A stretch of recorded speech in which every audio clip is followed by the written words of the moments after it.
ආයුබෝවන් කියලා පිළිගන්නවා අදත් ඔයගොල්ලන් හැමෝම.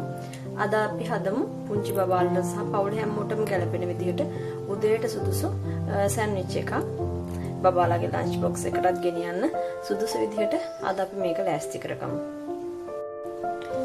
අපිට සෑන්ඩ්විච් එක හදාගන්න අවශ්‍ය වෙන්නේ මේ දේවල් ටික.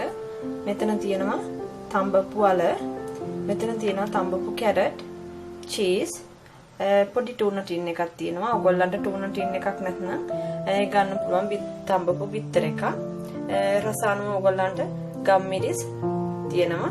ලුණු දා ගන්න පුළුවන් රසානුව. ඊට පස්සේ මේ තියෙන්නේ අපි හදන්න ගන්න පාන් එක. මේ දේවල් ටික තමයි අපිට ඕන වෙන්නේ අද. මේ වගේ බෝල් එකකට අල ටික එකතු කරලා කැරට් ටිකත් එකතු කරලා මේක ටිකක් පොඩි කර ගන්න ඕනේ. මේ විදිහට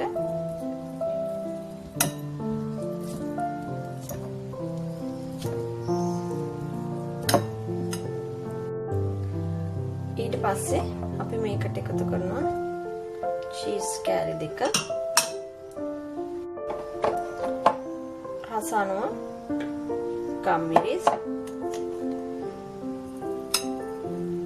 ලුණු,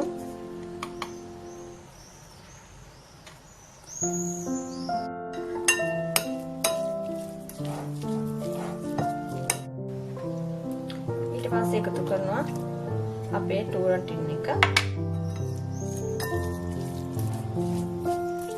ඔයගොල්ලන්ට පුළුවන් මේ අල කැරට් ටිකක් හොඳටම පොඩි කරගන්න. මම අද ගොඩක්ම හොඳට පොඩි කරගත්තේ නෑ. ඒ වගේම තමයි ඔයගොල්ලන්ට පුළුවන් මේකට රතු ලුණු හරි ඔයගොල්ලන්ට බී ලුණු හරි එකතු කරන්නත් කුඩාවට කෑලි කපලා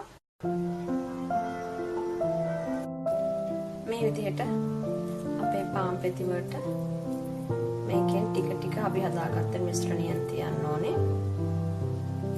බබාලට උදේට ඉස්කෝලේ ගෙනියන්න වගේ ගොඩක්ම ගැලපෙනවා. මේ විදිහට ඔයගොල්ලන්ට පුළුවන්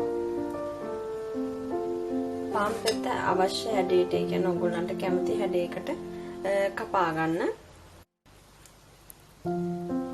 මේ තියෙන අපි කපාගත්ත පාන් ටික ඔයගොල්ලන්ටත් පුළුවන් කැමති හැඩයකට කපා ගන්න. මම මෙතන එක පාන් පෙත්තක් 4ට කපාගෙන තියෙනවා. මේක 2ට කපාගෙන තියෙනවා. ඔයගොල්ලන්ට බබාලාගේ ලන්ච් බොක්ස් එකට වගේ දාලා දෙන්න පුළුවන්. ඕනේ නම් මේ වගේ ප්‍රමාණයට කපා ගන්න.